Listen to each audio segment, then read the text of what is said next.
Length म्हणजे लांबी, मास, मास म्हणजे वस्तुमान, आणि कॅपॅसिटी, कॅपॅसिटी म्हणजे धारकता. मग हे लेंथ जे आहे, तर लेंथ कशामध्ये काउंट करतो आपण? बघा, वेगवेगळ्या गोष्टीसाठी वेगवेगळी युनिट आपण यूज करतो. जसं तुम्हाला जर वहीवर जर रेषा ओढायची असेल तर तुम्ही सेंटीमीटर मध्ये काढतात. वहीवरची रेषा तुम्ही किलोमीटर मध्ये ड्रॉ करत नाहीत. दोन गावातलं जर अंतर मोजायचं असेल तर तुम्ही किलोमीटरचा वापर करतात, जे सर्वात मोठं युनिट आहे. जर तुम्हाला मैदान वगैरे आखायचं असेल तर मग मीटरचा वापर करतात, म्हणजे मीटर पट्टी किंवा मीटर हे युनिट वापरलं जातं. मग यांचं कन्व्हर्जन म्हणजे रूपांतर आपल्याला करता आलं पाहिजे, आणि हे रूपांतर करण्यासाठी अशी एकूण 7 युनिट आहेत प्रत्येकाची. तर ते 7 युनिट काय आहेत हे आपण समजून घेऊयात. आणि या 7 युनिटमध्ये आपल्याला कन्व्हर्जन करता येणं गरजेचं आहे. तर हे 7 युनिट जे आहेत, जर आपण या ठिकाणी ड्रॉ केले समजा 7 युनिट, तर लक्षात येईल आपल्या उजवीकडे 3 आणि डावीकडे 3 असे ते युनिट असणार आहेत. तर मग कोणते युनिट आहेत? जर आपण लेंथचा विचार केला, लेंथ म्हणजेच लांबी,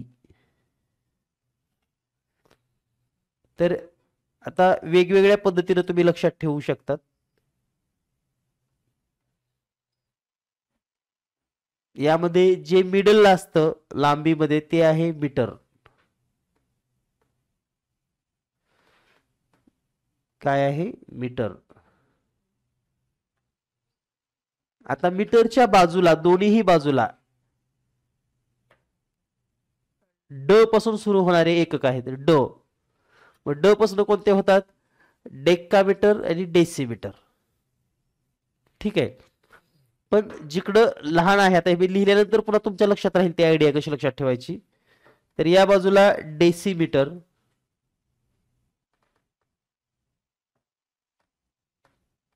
डेसिमीटर, डेसिमीटरला लागून लगेच सेंटीमीटर,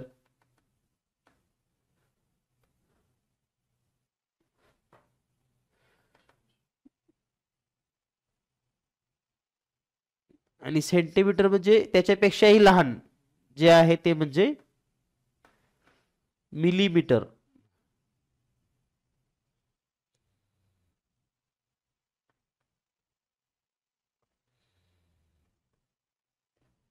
पहा, लक्षात आलं का? आता मीटरच्या या बाजूला जर पाहिलं आपण तर डेक्कामीटर आहे, डेसिमीटर आहे, तर इकडे असेल डेक्कामीटर, डेक्कामीटर. त्यानंतर आहे हेक्टोमीटर, हेक्टोमीटर.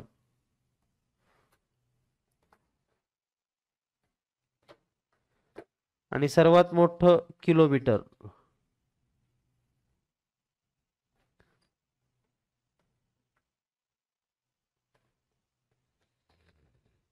म्हणजे लांबी जर मोजायची असेल तर एवढ्या 7 एककामध्ये लांबी मोजली जाते, हे लक्षात घ्या.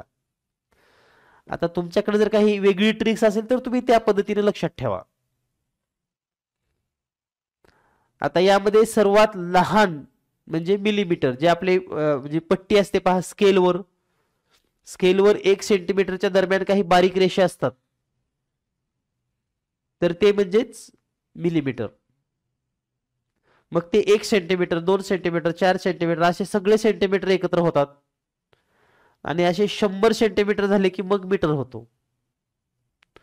मीटर नंतर डेकामीटर, डेका नंतर हेक्टो, हेक्टो नंतर किलोमीटर. मग हे रूपांतर कसं लक्षात ठेवायचं ते आपण आता उदाहरण घेऊन या ठिकाणी समजून घेऊयात. समजा परीक्षेमध्ये असा प्रश्न आला की 425 सेंटीमीटर, बघा लक्षात घ्या, 425 सेंटीमीटर बरोबर किती डेक्कामीटर?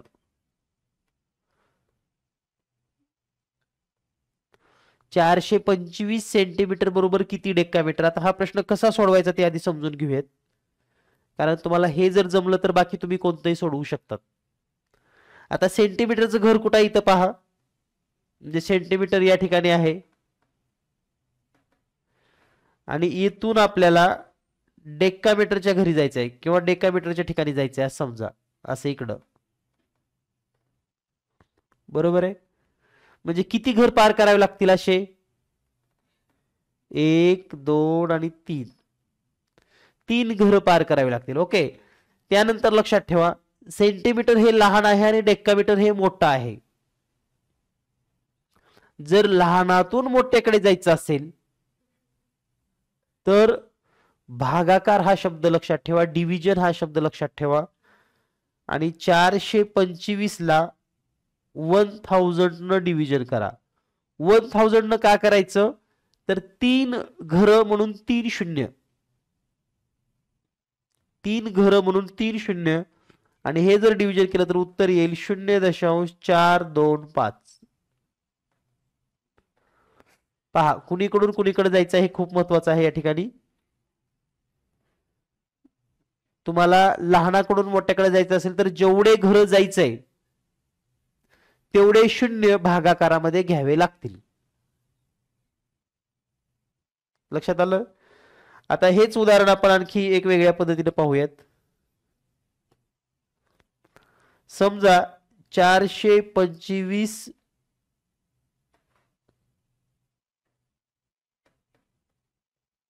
हेक्टोमीटर आहे आणि तुम्हाला मिलीमीटर मध्ये करायचं आहे, मिलीमीटर.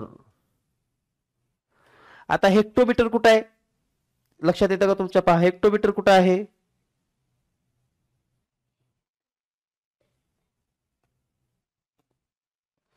इथं आहे, बरोबर आहे. तर इथून तुम्हाला कुठं जायचंय? मिलीमीटरच्या ठिकाणी. म्हणजे किती घर जायचंय? 1 2 3 4 आणि 5.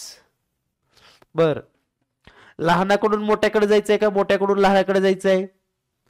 तर लक्षात ठेवा, मिलीमीटर म्हणजे सगळ्यात लहान माप आणि किलोमीटर म्हणजे सगळ्यात मोठं माप. म्हणजे मोठ्याकडून लहानाकडे जायचंय आपल्याला या ठिकाणी, मोठ्याकडून लहानाकडे, बरोबर आहे. मोठ्याकडून लहानाकडे म्हणजे लक्षात आलं असेल तुमच्या. तर किती घर जायचंय? 5 घर. मग इथं गुणाकार करायचा. आता म्हणजे गुणाकार करायचा म्हणजे काय करावं लागेल तर 425 गुणिले एकावर 5 शून्य द्यायची. 5 शून्य का तर 5 घर किंवा 5 डिजिट आपण या ठिकाणी त्या साईडला चाललो आणि 5 डिजिट जर त्या बाजूला जात असेल तर मग उत्तर येईल 4 2 5 आणि यावर 5 शून्य, 1 2 3 4 5 मिलीमीटर. तर लक्षात घ्या, पुन्हा एकदा मी सांगतोय, लहानाकडून मोठ्याकडे जात असताना जेवढे घर आपण जाणार आहोत तेवढं डिव्हिजन करायचंय आणि मोठ्याकडून लहानाकडे जात असताना जेवढे घर जात आहोत किंवा जेवढे प्लेस बदलत आहोत त्याच्यामधले तेवढे शून्य देऊन गुणाकार करायचे. जर हे तुमच्या लक्षात राहिलं तर तुम्ही कोणतेही प्रश्न अगदी सोप्या पद्धतीने सोडवू शकता. तसं पाहिलं तर पुस्तकामध्ये अतिशय थोडकी माहिती दिलेली आहे, इतकं डिटेल नाही दिलेलं, पण प्रश्न परीक्षेत विचारतात. कारण 2019 ला प्रश्न विचारला होता, 480 सेंटीमीटर बरोबर हाऊ मेनी डेकामीटर. बघा,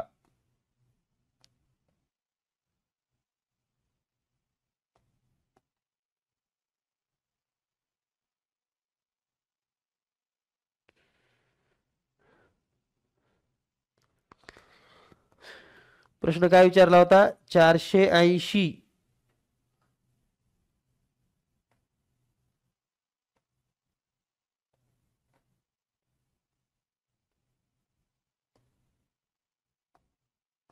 2019 चा प्रश्न आहे, 480 सेंटीमीटर बरोबर किती डेकामीटर. आता सेंटीमीटर कुठं आहे पहा या ठिकाणी आणि डेकामीटरला जायचंय.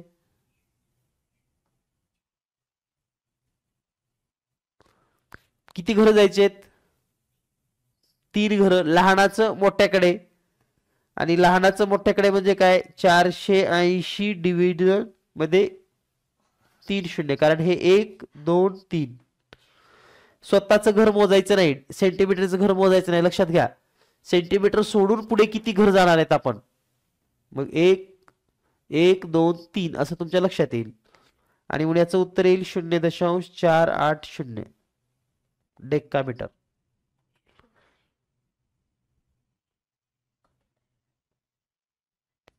ठीक आहे, आलं लक्षात. आणि मग जर काही ऑप्शन बदलत असेल तर 0.48 हे म्हणजे पण हेच, ह्याच्यावर तुम्ही 4 बी शून्य लिहिले तर काही बदल होत नसतो. पॉइंटच्या नंतर डिजिट वर कितीही शून्य लिहा, कमी लिहा जास्त लिहा, काही फरक पडत नाही, उत्तर एकच असतं. ठीक आहे, झाला कन्सेप्ट क्लिअर. या ठिकाणी सर्वांना रूपांतर जमेल, कारण या रूपांतरवर आपल्याला बरेचसे प्रश्न सोडवायचे आहेत.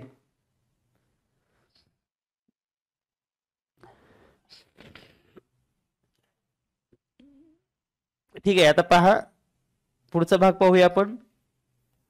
परीक्षेत कधी कधी असा प्रश्न येतो, आपल्याला काही कन्सेप्ट लक्षात ठेवायला सोपे पण लक्षात ठेवणं गरजेचं आहे. जसं की 1 किलोमीटर बरोबर 1000 मीटर, हे पाठच करून ठेवा. किंवा 1 मीटर बरोबर 100 सेंटीमीटर, किंवा 1 सेमी बरोबर 10 मिलीमीटर. ठीक आहे, म्हणजे हे 1 सेंटीमीटर आणि 10 मिलीमीटर लक्षात आलं का तुमच्या. आपली जी पट्टी असते पहा, पट्टीवर अशा रेषा असतात, समजा 0 1 2 3, त्याच्यामध्ये जे बारीक रेषा असतात ना 1 2 3 4 5 ची जरा मोठी असते, पुन्हा 6 7 8 9 आणि ही 10 ची. तर ही एक रेषेचं अंतर म्हणजे 1 मिलीमीटर एवढं अंतर असतं. पहा 1 मिलीमीटर म्हणजे लक्षात आलं का. असे 2 मिलीमीटर 3 मिलीमीटर 4 मिलीमीटर 5 मिलीमीटर 6 7 8 9 10 झालं की 1 सेंटीमीटर होतो. समजलं का हे कसं होत असतं ते, प्रत्यक्ष समजून घ्या. 1 मिलीमीटर बरोबर, किंवा म्हणून आपण लिहितो की 1 सेंटीमीटर म्हणजेच 10 मिलीमीटर असतात. ठीक आहे, आता या ठिकाणी आणखी एक गोष्ट तुमच्या लक्षात येईल, सेंटीमीटर. आता 1 सेंटीमीटर 2 सेंटीमीटर 4 सेंटीमीटर म्हणजे बघा, आता जसं हे 1 सेंटीमीटर आहे 2 सेंटीमीटर आहे 3 सेंटीमीटर आहे 4 सेंटीमीटर आहे, असे जेव्हा 100 सेंटीमीटर व्हावे लागतात तेव्हा 1 मीटर होतो. असे जेव्हा 100 सेंटीमीटर होतात त्याला आपण 1 मीटर म्हणतो. आणि मग 1 मीटर अंतर असे 1 मीटर जेव्हा आपण 1000 वेळेस घेतो तेव्हा 1 किलोमीटर होतं. ठीक आहे, तर हे नेहमी वापरात येणारे एकक आहेत म्हणून आपण सांगितलेलं आहे, नेहमी आपल्याला याची गरज पडते, त्यामुळे आपण हे लक्षात ठेवणं गरजेचं आहे.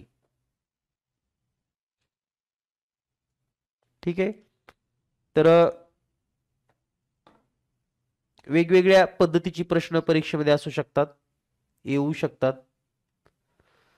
तर त्यामध्ये लेंथ मध्ये आपल्याला टाइमचं वगैरे पण गणित येऊ शकतं, म्हणजे किलोमीटर वगैरे, तर ते लक्षात घ्या. दुसरी एक आपल्याला गोष्ट लक्षात ठेवायची आहे, 1 मीटर म्हणजे किती असतात तो, 1 मीटर बरोबर 100 सेंटीमीटर. मग 1/4 मीटर म्हणजे किती, किंवा 1/2 मीटर म्हणजे किती, किंवा 3/4 मीटर म्हणजे किती, तर हे आपल्याला लगेच सांगता आलं पाहिजे. तर 1/4 म्हणजे काय, 1/4 याचा अर्थ काय होतो, तर जेवढे काही मीटर आहेत त्याचं अर्ध्यातलं अर्ध म्हणजे 1/4, त्यालाच 1/4 असं सुद्धा म्हणतात. 1/4 त्याचं वाचन 1/4 करतात, 1/3 असं पण करतात, 1/2 या पद्धतीनं, 1/6 1/8 काही पण असू शकतं असं. तर हे लक्षात ठेवा. आणि या पद्धतीने आता 25 सेंटीमीटर हे लक्षात ठेवा, किंवा या ठिकाणी 50 सेंटीमीटर किंवा 75 सेंटीमीटर. ठीक आहे, आता याचा वापर कुठं होतो हे तुम्हाला सांगतो. समजा एखाद्या गणितामध्ये जर तुम्हाला असं दिलं 4 and 2 मीटर, मग हे आपल्याला लिहिता आलं पाहिजे. कसं लिहिणार तुम्ही आता? 4 इंटिजर 1/2 मीटर, तर 4.50 मीटर असं लिहावं लागेल. आलं लक्षात? कारण हाफ म्हणजे 0.50 मीटर. किंवा असं पण लिहावं लागेल तुम्हाला 4 मीटर 50 सेंटीमीटर. म्हणजे हे तिन्ही पण एकच आहे, लक्षात घ्या. परीक्षेत काय होतं, आपल्याला हे नेमकं जमत नाही करायला. असं हे करायचं का, हे करायचं का, हे करायचं. आलं लक्षात? परीक्षेत काय अडचण आहे आपल्याला? रूपांतर कशामध्ये नेमकं करायचं? 4.1/2 म्हणजे 4.50 लिहायचं का 4 मीटर 50 सेंटीमीटर लिहायचं? तर हे आपण कसं ठरवायचं? तर आपला पर्याय कोण्या पद्धतीचा आहे? पर्याय असा आहे का असा आहे? ठीक आहे. तर या प्रकारचे प्रश्न परीक्षेमध्ये येऊ शकतात. त्याचबरोबर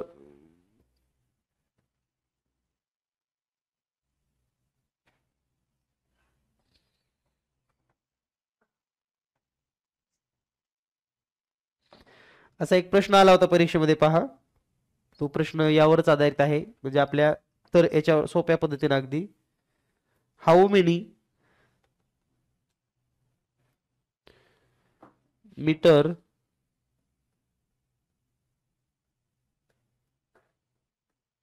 should be subtracted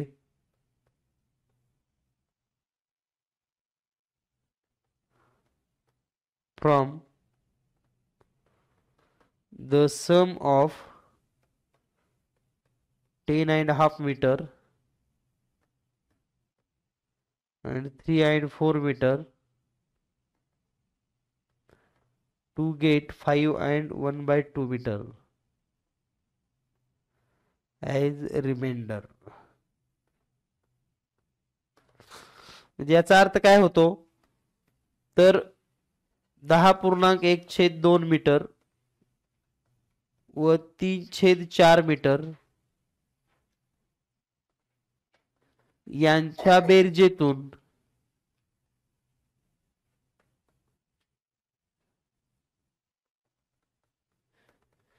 किती वजा करावे?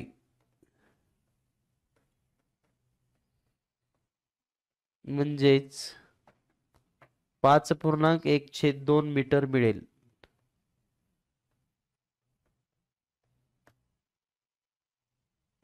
पहा, लक्षात येतो का तुमच्या अर्थ? 10.1/2 मीटर व 3/4 मीटर यांच्या बेरजेतून किती वजा करावे म्हणजेच 5.1/2 मीटर मिळेल. आता आपल्याला ही बेरीज करायची ना, म्हणून तुम्हाला मी सांगतोय की हे बेरीज करत असताना आता याचे सगळे पर्याय कसे आहेत बघा. 4.75, दुसरा आहे 5.25, 4.25 आणि 5.75. हे 4 पर्याय आहेत.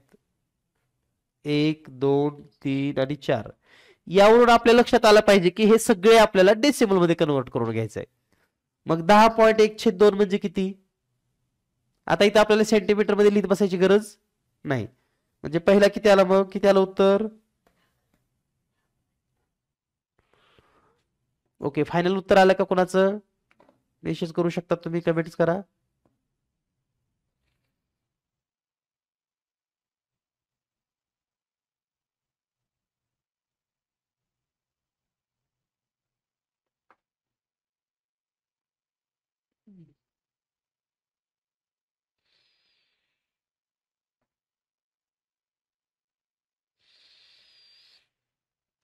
तर अशा प्रश्नामध्ये पर्यायाकडे बघायचं आणि त्याचं कन्वर्ट आपल्याला करता आलं पाहिजे.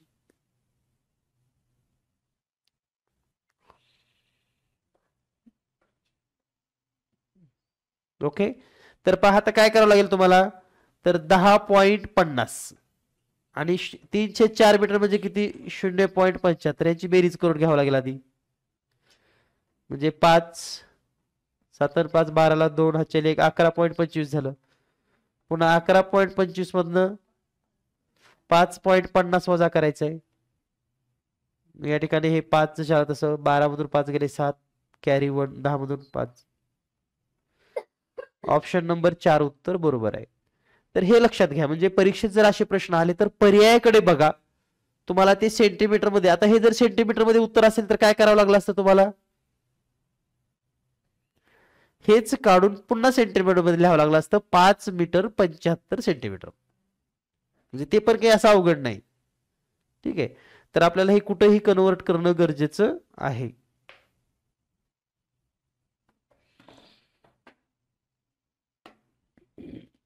ठीक आहे, जमेल आपल्याला, काही अडचण नाही याच्यामध्ये येणार.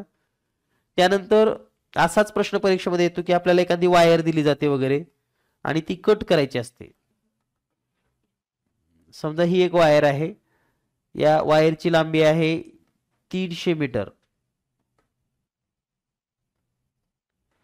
तर ही वायर 5 ठिकाणी कट केली, at the 5 places, equal 5 places cut केली, तर तयार होणाऱ्या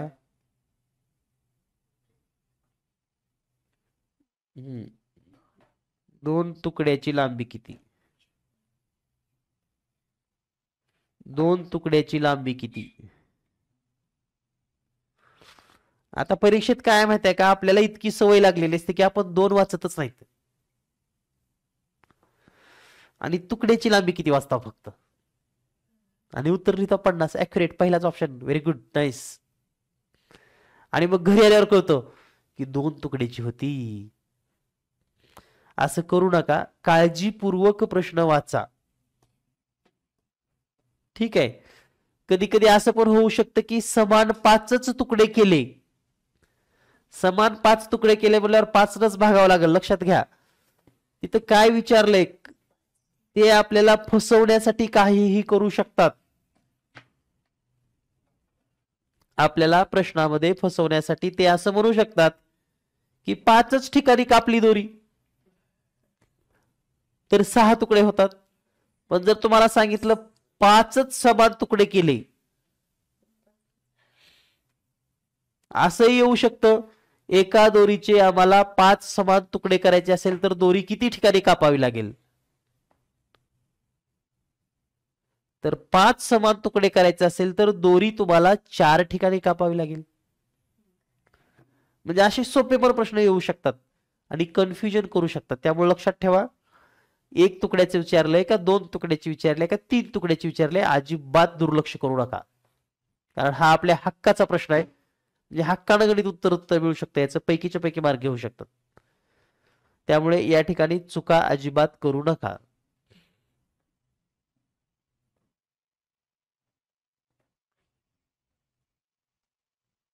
ठीक आहे, यानंतर पुढचा प्रश्न पाहूया आपण. फक्त जे नवीन आहेत त्यांच्यासाठी, 5 ठिकाणी जर कट केली तर काय होतं पहा, 1 2 3 4 आणि 5. मग तुकडे झाले किती, 1 2 3 4 5 आणि 6 तुकडे होतात. असं आहे, एक तुकडा जास्त होतो म्हणून याला 6ने भागावं लागतं. ठीक आहे, यानंतर पुढचा प्रश्न पाहूया आपण.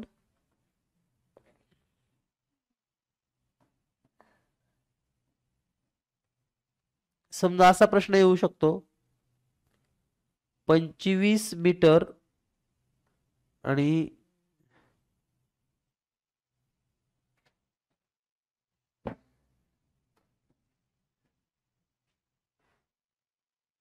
25 मिलीमीटर.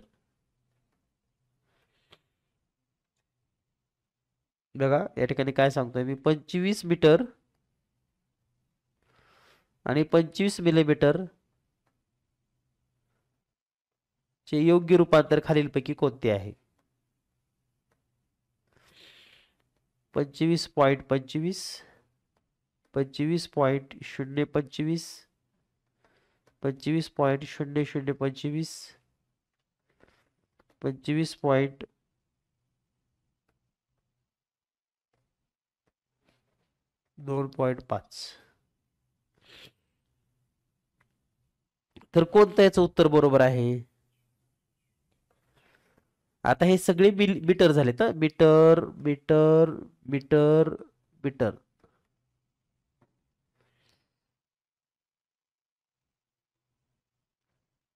कोणतं उत्तर बरोबर आहे. तर आता हे कसं सोडवायचं आधी हे समजून घ्या. थोडक्यात काय केलंय, मीटरला तर मीटर ठेवलंय, पण याचं मीटर मध्ये रूपांतर करायचंय. मग आताच आपण शिकलोय 25 मिलीमीटर बरोबर मीटर मध्ये करायचंय, तर काय करावं लागतं. तर आपण आता पाहिलेलं आहे 25 मिलीमीटरचं मीटर मध्ये करायचंय, म्हणजे कितवं घर आहे मिलीमीटर पासून मीटरचं, ते पाठ करून ठेवा घर. मिलीमीटर नंतर कोणता आहे, सेंटीमीटर, डेसिमीटर आणि मीटर, म्हणजे किती घर, 3 घर. आणि लहानाचं मोठ्यामध्ये रूपांतर करत असताना भागावं लागेल 3 शून्य देऊन, म्हणजे उत्तर किती येईल हे 0.025. आणि हे 25 जसं आहे तसं इथं 25 लिहावं लागेल आणि मग उत्तर येईल पर्याय क्रमांक 2. तर असे प्रश्न कन्फ्युजन करू नका, व्यवस्थित सोडवा, कारण याला जास्त वेळ जाणार नाही.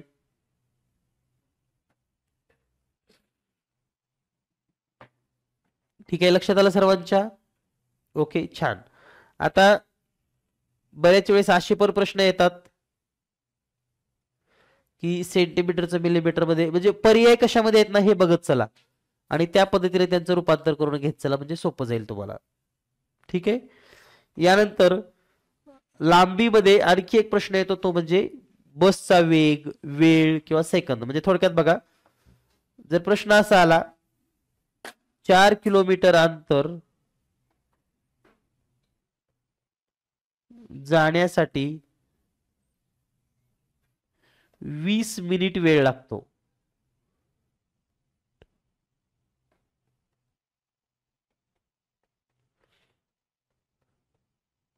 तर बसचा प्रति तास किती वेग असेल किलोमीटर.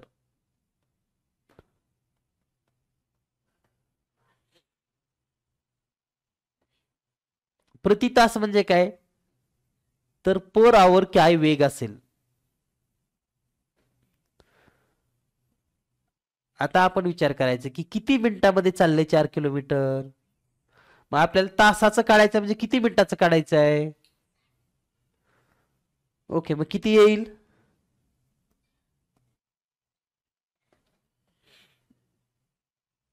बघा इथं मिनिट कोणता आहे, किलोमीटर कोणता आहे, काळजीपूर्वक बघा, तोंडी सोडवू शकतात तुम्ही.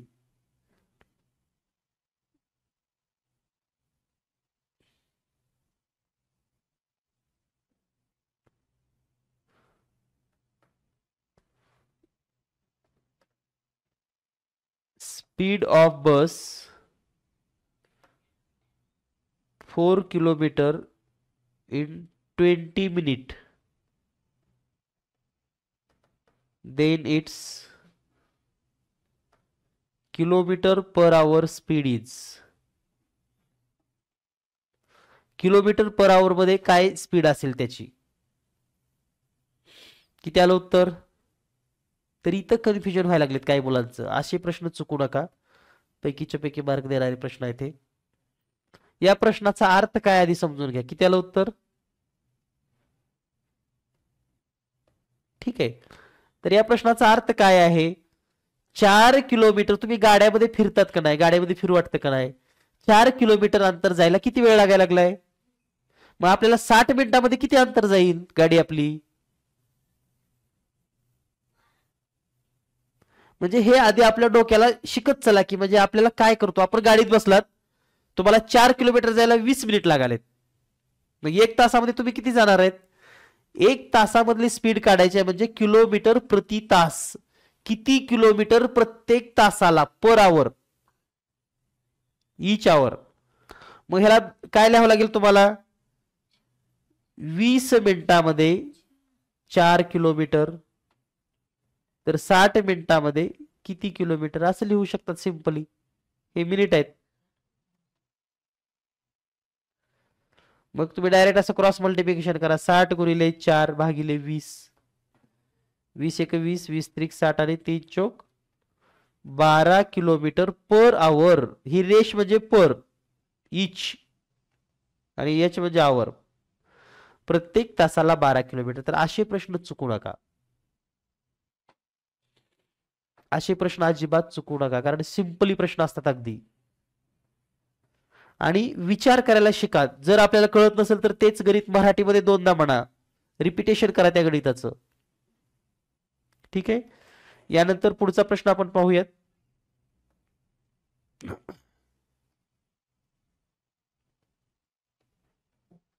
Speed of bus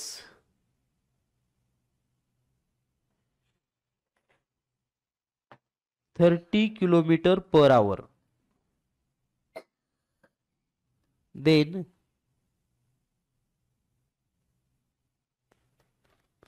how many distance covered in 5 minutes? आता काय प्रश्न आहे पहा.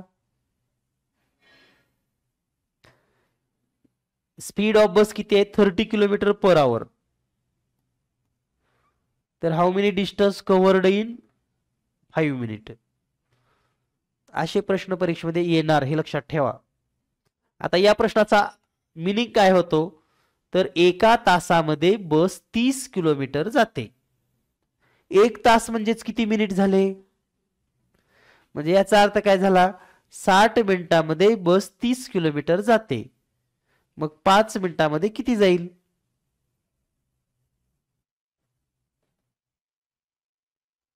पहा, 60 मिनिटाला 30 किलोमीटर, तर 5 मिनिटाला किती अंतर? करा या ठिकाणी क्रॉस मल्टिप्लिकेशन. 5 गुणिले 30 भागिले 60. 0 0 कटलं, 3 1 3, 3 2 6. 5 ला पुन्हा 2 न भागावं लागेल. बे 1 बे, बे 2 4, 1 उरलं, बे 5 10, म्हणजे 2.5 किलोमीटर. आणि हेच मीटर मध्ये केलं तर 2500 मीटर. तुम्हाला परीक्षेत काय विचारलं हे खूप महत्वाचं आहे.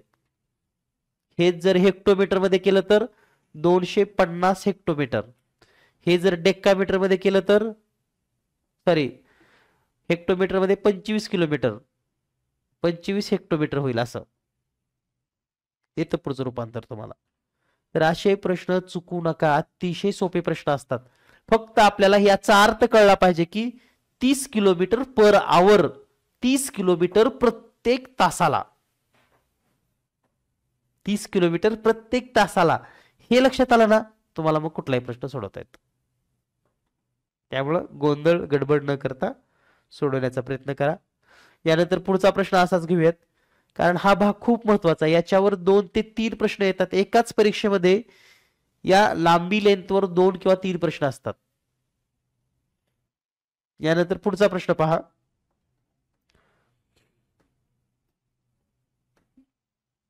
Speed of bus 40 kilometre per our, then how many distance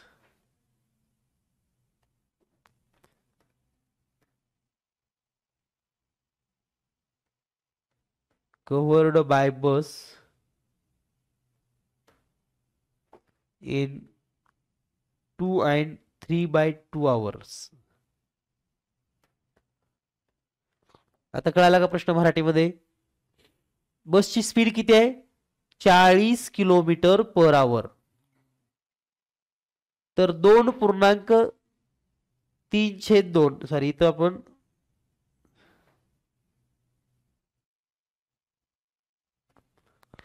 थोडी दुरुस्ती करूयात. 2.3/4 आवर मध्ये काढायचे आपल्याला.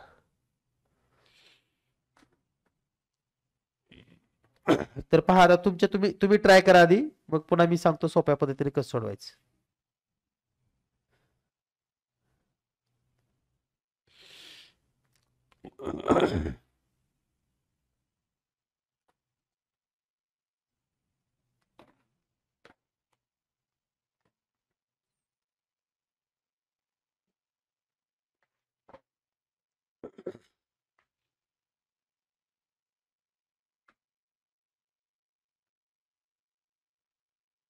आवर मध्ये काढायचं, आवर मध्ये लक्षात ठेवा, तासात.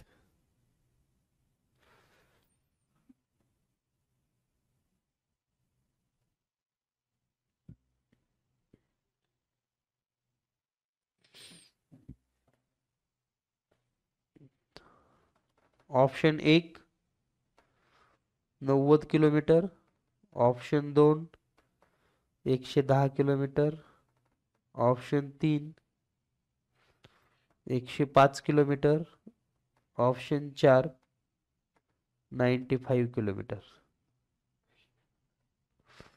तर आता आपल्याला याचं योग्य उत्तर शोधायचं आहे.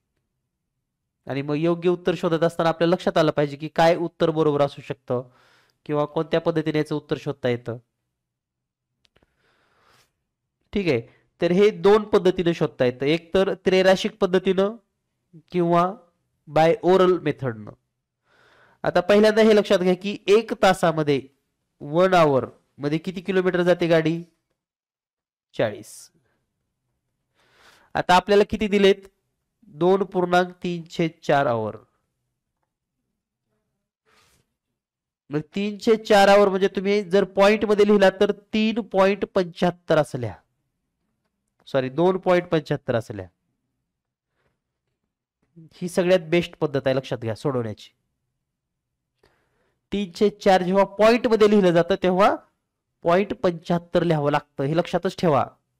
आणि मुलांचं इथं चुकतं, कळलं का? पाऊण तास म्हणजे मुलं काय करतात 2.45 लिहितात. तर मग ते 2 पॉइंट न लिहिता तुम्हाला असं लिहावं लागतं 2 तास 45 मिनिट. मग हे पण बरोबर आहे आणि हे तासामध्ये हे पण बरोबर आहे, तास. ठीक आहे, तर आता प्रत्येक वेळेस काय 45 मिनिटच असेल असं नाही ना, त्यामुळे आपण एक पद्धत शिकणं आधी गरजेचं आहे. म्हणजे 1 तासामध्ये 40 तर 2.75 मध्ये किती? काही नाही, फक्त तिरकस गुणाकार करायचा, 1 न भागायची सुद्धा गरज नाही. म्हणजे 40 गुणिले 2.75 भागिले 1, भागा किंवा न भागा. 40 न गुणायचं आहे म्हणजे काय? तर 1 शून्य तर अगोदर आला, हा शून्याला 0. आता 4 न भागायला गुणाला सुरुवात करा, पुन्हा 4 5 20 ला 0, हातच्याली 2, 4 7 28 2 30 ला 0, हातच्याली 3, 4 2 8 आणि 3 11. आणि हे 2 नंतरचे पॉइंट बरोबर 110 किलोमीटर. तर ही सगळ्यात बेस्ट आणि न चुकणारी पद्धत आहे. फक्त आपल्याला कन्वर्ट काय करता आला पाहिजे? डेसिमल मध्ये कन्वर्ट करता आला पाहिजे तासाला. आता दुसरी पद्धत काय आहे पहा, 1 तासात 40 किलोमीटर, दुसऱ्या 1 तासामध्ये 40 किलोमीटर.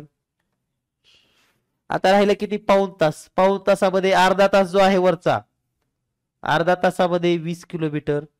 पुन्हा किती राहिलं? 15 मिनिट, म्हणजे 1/4 तास, त्याच्यामध्ये 10 किलोमीटर. सगळ्याची बेरीज करा, 110 किलोमीटर येते. पण प्रत्येक वेळेस तुम्हाला असं करणं शक्य असेल असं नाही, कारण इथं 40 असल्यामुळे तुम्ही त्याचा हाफ पण करू शकलात आणि 1/4 पण करू शकलात.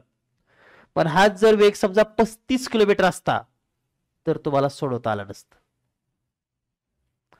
हा जर वेग 35 किलोमीटर असता तर तुम्ही त्या पद्धतीने करू शकत नाही. त्यामुळे एक प्रॉपर मेथड लक्षात ठेवा, डेसिमल मध्ये तास कन्वर्ट करा आणि सोडवा. यानंतर पुढचा असाच प्रश्न पहा,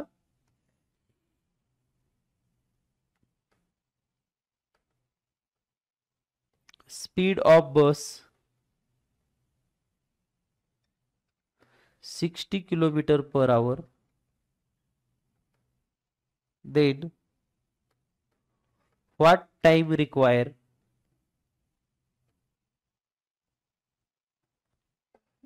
to cover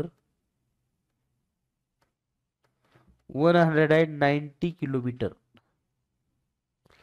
बघा त्याचा अर्थ काय होतो, 60 किलोमीटर आपल्या बसची स्पीड आहे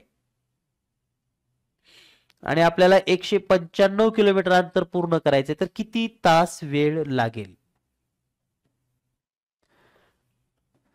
आता परीक्षेमध्ये याचे ऑप्शन कसे असतात बघा. पहिलं ऑप्शन 3 तास 15 मिनिट, दुसरं ऑप्शन 3 तास 25 मिनिट. तिसरं ऑप्शन 3 तास 5 मिनिट. चौथं ऑप्शन 3 तास 45 मिनिट. ठीक आहे. मग आपल्याला सूत्र माहिती आहे वेळ काढायचं. वेळ काढण्याचं काय सूत्र आहे? वेळ बरोबर अंतर भागिले वेग. पहा, वेळ बरोबर अंतर भागिले वेग.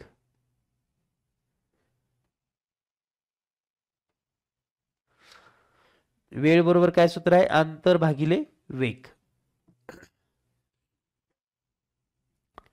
अंतर किती आहे आपलं? 195 आणि वेग किती आहे? 60.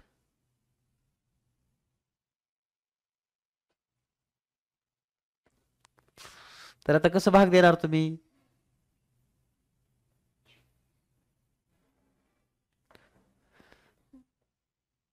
तर 6 भाग देऊयात आपण. 6 अगोदर. 6 का द्यायचं ते तुम्हाला पुढे सांगतो मी. कारण 6 भाग दिला ना इथं 10 येत आहे आणि वरचं काय काय उत्तर आहे ना त्याला 10 भागायला सोपं जाते. ठीक आहे. मग काय झालं? 6 त्रिक 18, 1 उरलं म्हणजे 15 होईल. त्यानंतर 6 दोन्ही 12,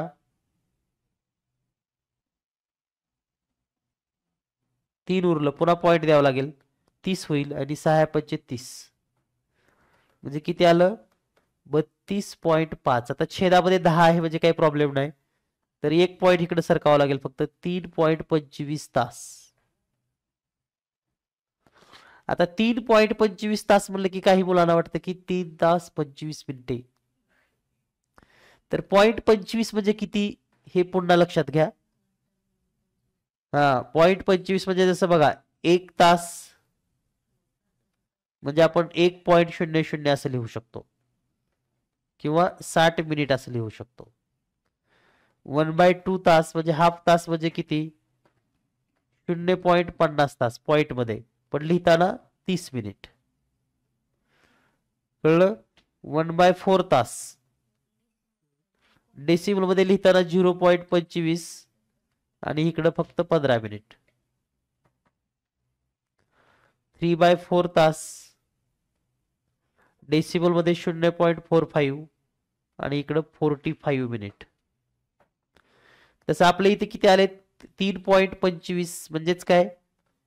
3 तास 15 मिनिटे हे या प्रश्नाचं योग्य उत्तर असेल. 3 तास 15 मिनिटे पर्याय क्रमांक 1.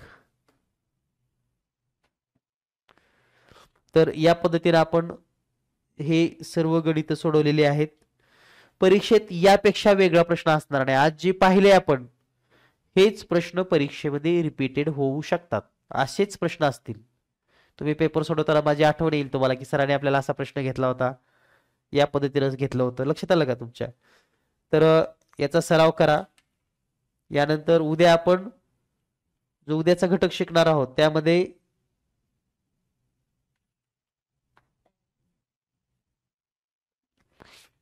तर मास आणि कॅपॅसिटी यावरचे काही उदाहरणं राहिलेत तर ते उदाहरणं आणि टाइम मेजरमेंट असे महत्वाचे घटक पाहणार आहोत. त्यामुळं उद्याचा तास तर कुणी मिस करू नका. त्यानंतर कॅलेंडर वगैरे आहे. लवकरच म्हणजे 2 ते 3 दिवसामध्ये आपलं हे गणित संपेल. मग त्यानंतर आपण बुद्धिमत्तेचा सराव घेणार आहोत. परंतु बुद्धिमत्तेचा सराव घेण्यापूर्वी मला सर्व मुलांना हे सांगायचंय की तुम्ही या 2 दिवसामध्ये वर्ग लिहून ठेवा. काय काय लिहायचंय पहा. वर्ग संख्या 1 ते 30 चार्टच तयार करा. त्यानंतर वर्ग संख्या +1 हा पण चार्ट तयार करा. डबल लिहायचंय, तुम्ही अगोदर पण लिहिला होता. वर्ग प्लस तीच संख्या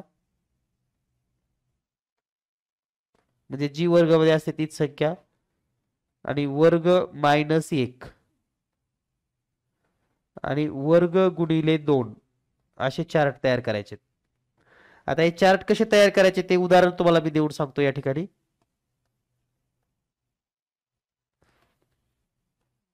तर पहा आता वर्ग लिहित असताना काय येणार आहे? 1 2चा वर्ग 4, 3चा वर्ग 9, 4चा वर्ग 16, 5चा वर्ग 25, वर्ग प्लस 1 लिहिताना काय येणार? जो वर्ग लिहिला त्याच्यामध्ये प्लस 1 करा फक्त. 2, 5, 10, 17, 26 आणि पुढे. त्यानंतर वर्ग संख्या प्लस तीच संख्या म्हणजे 1 मध्ये 1 मिळवायचं म्हणजे 2 येईल. 4 मध्ये 2 मिळवा म्हणजे 6 येईल. 9 मध्ये 3 मिळवा म्हणजे 12 येईल. 16 मध्ये 4 मिळवा म्हणजे 20 येईल आणि अशा पद्धतीनं. त्यानंतर वर्ग मायनस 1 म्हणजे 0, 3, 8, 15, 24 या पद्धतीनं. आणि वर्ग गुणिले 2 म्हणजे 1चा वर्ग गुणिले 2 म्हणजे 2, 2चा वर्ग 4 गुणिले 2 म्हणजे 8, 18, 32, 50 आणि हे. तर हे असं 30 पर्यंत पूर्ण करायचंय. आणि हा चार्ट सर्वांनी उद्या तयार करा आणि पाठ पण करून ठेवा. आणि असाच चार्ट तुम्हाला घणासाठी करायचा आहे, पण तो 1 ते 20 पर्यंतच्या घणासाठी करायचा आहे. 1 ते 20 पर्यंतचे घण. कारण हे केला तर तुम्हाला बुद्धिमत्तेचे 10 प्रश्न जास्त सोडवता येतील इतरापेक्षा. मग इतरापेक्षा 10 प्रश्न जास्त सोडवायचेत ना तुम्हाला, तर हे दोन्ही चार्ट आजच तयार करून घ्या.